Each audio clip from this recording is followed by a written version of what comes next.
At 2:15 in the afternoon, an FPV quadcopter climbed out of a service trench at Ivanovo, Severny, waist-high off the concrete, and turned onto the apron.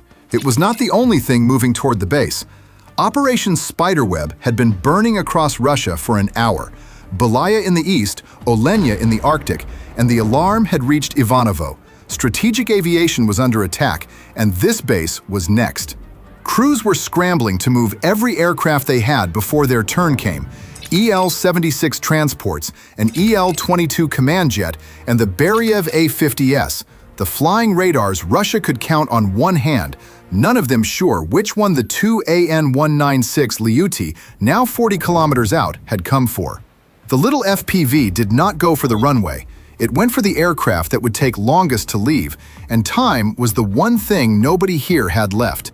It had not come for the IL-76s, or the command jet, or the stripped A-50 carcasses in the boneyard at the field's edge.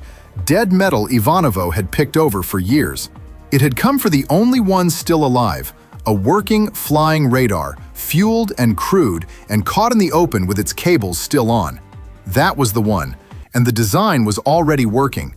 An A-50 does not scramble. A fighter can be rolling in 90 seconds. A flying radar has to be woken up. External power connected, auxiliary units spun to speed, mission systems aligned. A tow tractor backed onto the nose gear to drag the better part of 100 tons of aircraft off its stand before the engines even turned. From a cold apron to wheels in the air, the sequence ran close to 18 minutes, and none of it could be rushed without breaking something. The two Liutyi were the reason the clock mattered. Fixed wing, nearly 7 meters across, a piston engine pushing each one along at 160 kilometers an hour, they had 15 minutes of flight left before the apron. The math was simple, and it was cruel. Even a flawless evacuation lost the race by 3 minutes. And the FPVs coming up out of the ground were there to make sure it was not flawless. The base saw them late, and saw them wrong. The first thing that reacted was electronic, and it reacted the wrong way. Ivanovo's jammers were tuned outward, their lobes pushed along the approach corridors beyond the fence, where a drone was supposed to come from. These had surfaced inside the perimeter on a 2-kilometer control link that never crossed the corridor the jammers were watching. 6 of the 7 flew straight through a wall pointed the wrong way. The 7th, sent up loud and early, carrying nothing, drifted into a live lobe on purpose, its feed tearing to static as it dropped into a field by the fuel farm. 1 kill, and the base took it for proof the wall still worked. It was the only proof it would get. The other 6 came in low across the service side and ignored the aircraft completely. They were not there to kill it. They were there to strand it. At 2:17, the first put its warhead into the ground power unit, and the A-50 lost its electricity mid-startup, mission alignment collapsing, the clock knocked backward.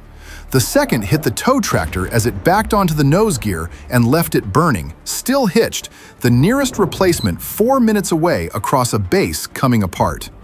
The A-50 sat pinned to its stand with nothing to pull it.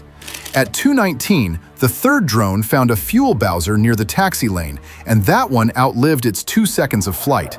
The truck went up and rolled a wall of black smoke across the only clean route to the runway, and the fire crews who raced to it parked across the lane and finished the job the drone had started. The rescue had become the wall. The smoke would matter again, though no one on the apron had time to wonder why.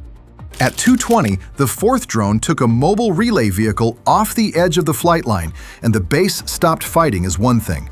The tower still had its windows, the air defense crews still had their screens, the ground staff still had their hands, but the relay had been the thread stitching those into a single picture, and cut, each of them fought a different corner of the same disaster. The last 2 went for the fallback. The backup tug and the spare power cart the crews were already dragging into place, so there would be no second attempt. Rifle teams got outside and threw what they could at them as they crossed the open ground. A quadcopter clearing 300 meters at 110 kilometers an hour is in clean sight for 2 seconds between the hangars. A man has time to raise, not to lead. One drone caught a burst, shed a leg, and flew on to its target anyway. The rifleman marked it down. By now, the base believed it was winning. 2 drones down, a Pantsir crew swinging its turret onto the apron and hunting a third. Only 1 drone had actually fallen, and it had fallen on purpose. That was the trap closed.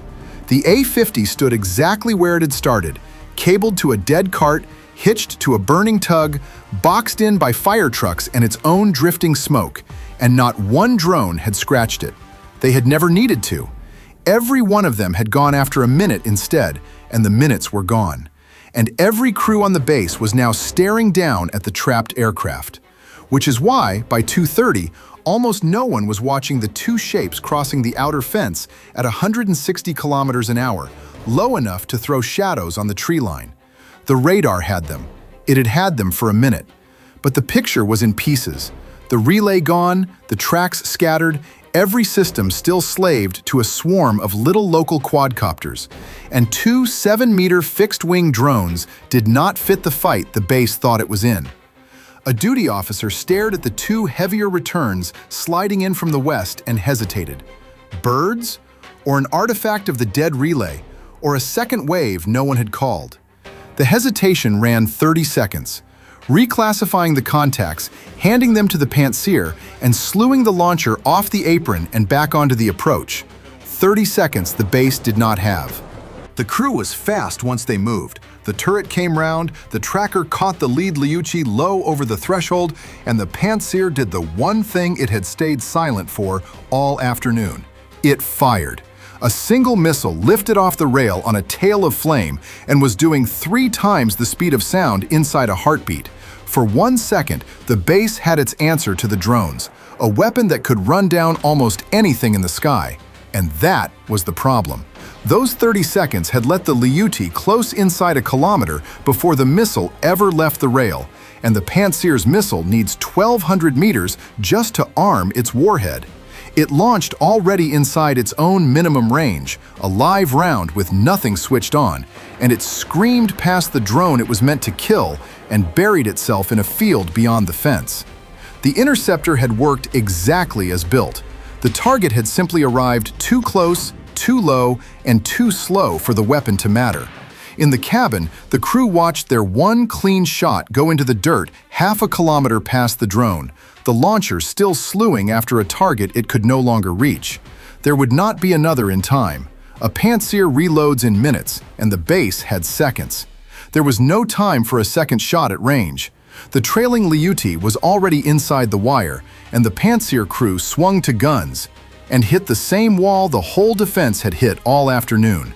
The barrels bore straight down the flight line, across the A-50 and the crews still working under it, and behind the drone hung the black smoke of the fuel truck a quadcopter had lit 12 minutes earlier. The gunner held the trailing drone dead in his sight for a full second, close enough to make out the propeller, with the fire control line running straight through the A-50's own tail. He did not press it. They could not fire without killing the thing they were defending, and they could not see through the smoke to try. They held. The drones did not. At 2:31, the first Liutyi went into the forward fuselage, into the mission compartment, where the consoles and the processing racks lived. The first thing all afternoon to actually strike the aircraft. The A-50 did not go up like a fuel dump. It burned like what it was, a flying computer. Consoles, processing racks, wiring runs, crew stations, the data links that made it more than a transport. The purpose of the aircraft caught fire from the inside before the airframe showed much at all. 75 kilograms of warhead does to a mission bay what 6 small drones never could. The A-50 was never valuable as aluminum. It was valuable as the thing inside the aluminum, and the thing inside the aluminum was burning. The second Liutyi hit the wing root 20 seconds later, into the fuel and the engine structure, and took the last argument about repair with it. The fire had the airframe now. Somewhere under the smoke, a shape that had been an airplane held its outline a while longer. It was not an A-50 anymore. The morning photographs still showed a fuselage, a wing, the wreck of a radar dome, and the base could point at that shape and call it whatever it wanted. But the mission systems were slag, the support equipment was burned into the concrete, and the aircraft would never look down from altitude again. Russia had not lost a plane at Ivanovo. It had lost one of its eyes. None of it turned on the base being asleep. It was awake. It got its warning, started its evacuation, downed a drone, and fired its best missile at the thing coming to finish the job. And it still lost the aircraft, because the attack never tried to beat the A-50 into the sky.